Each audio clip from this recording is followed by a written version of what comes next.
Vamos falar sobre literatura de cordel e poesia matuta, semelhanças e diferenças. Semelhanças. Ambas são desenvolvidas, são criadas, são geradas nos interiores do Nordeste brasileiro. Estamos falando de manifestações do sertão.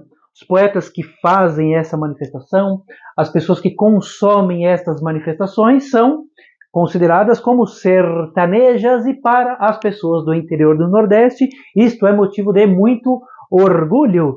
Mais uma semelhança, tanto o cordel quanto a poesia matuta tem rimas. Pode ter cordel sem rimas? Não. Pode ter poesia matuta sem rimas? Não sei, nunca vi, acho que não. Ou seja, estamos falando de manifestações poéticas, certo? Poéticas, isso tem a ver com a poesia, rimadas. E são manifestações metrificadas, ou seja, cada verso tem uma medida. Na poesia popular, este universo que pertence a essas duas manifestações, a gente não tem essa métrica gramatical, a gente tem a métrica da oralidade. Resumão bem rapidinho para vocês entenderem o que são rimas. Rimas são combinações sonoras.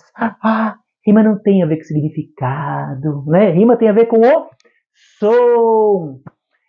E toda palavra tem uma rima. Existe palavra que não tem rima? Não, toda palavra tem uma rima. Acontece que nem toda palavra tem uma outra palavra que rime com ela mesma, ou seja, não tem exatamente a mesma rima.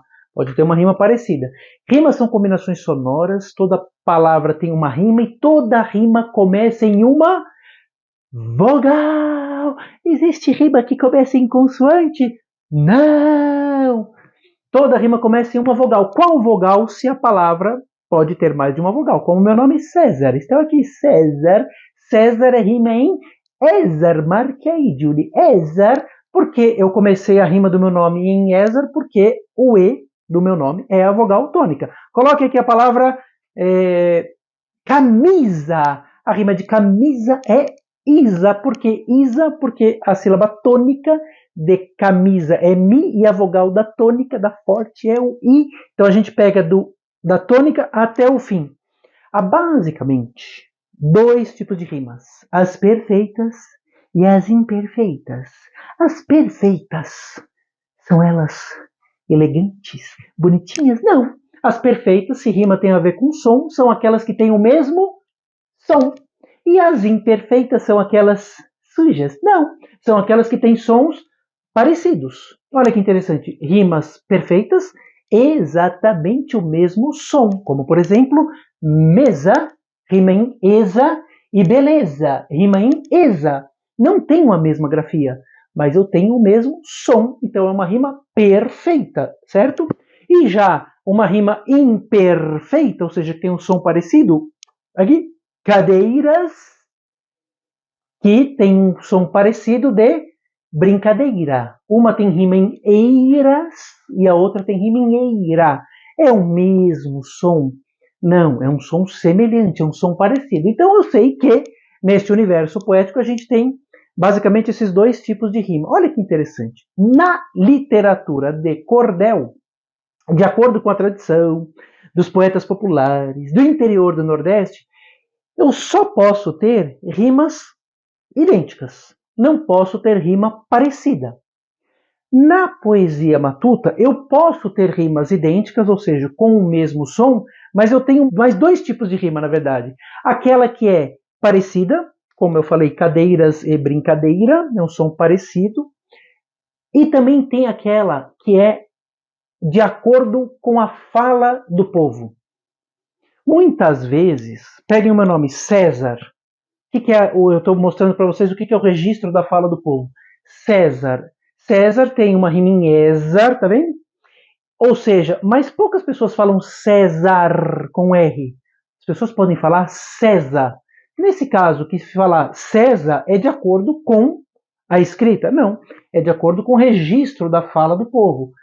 E neste caso, César rimaria, se eu falar César, rimaria com reza, por exemplo, sem problema nenhum, mesmo som, César reza. Mas eu considero como uma rima, é o mesmo som, pelo registro do povo. Mas eu considero uma rima imperfeita por quê? Porque a literatura de cordel não aceita a rima de acordo com o registro do povo. Olha que interessante. Eu sei que você não sabia disso, que você achou que era tudo igual, mas a poesia matuta aceita 3 tipos de rima: a idêntica, a parecida e aquela de acordo com o registro do povo. Então, na poesia matuta, eu posso ter uma rima em paia, no sentido de eu estou querendo dizer palha, mas eu escrevo paia, rimando com praia. Paia sendo palha e praia. Então, ambos teriam rima em aia. De acordo com o registro do povo, rimam. Mas essa rima só é aceita na poesia matuta.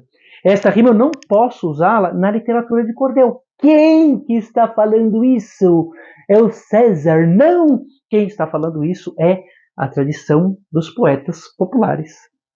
Cordelistas e repentistas, essas mesmas rimas da literatura de cordel servem na cantoria de viola, porque são manifestações que têm uma caminhada juntas. Então, pessoal, se você bater o olho e encontrar qualquer rima que tenha ou som parecido, não idêntico, ou registro da fala do povo, tenha certeza de que não é cordel. Então, se você encontrar um poema que está falando não sei o que da minha mulher, se referindo a mulher, esse mulher rimando, por exemplo, com café, pode na poesia matuta.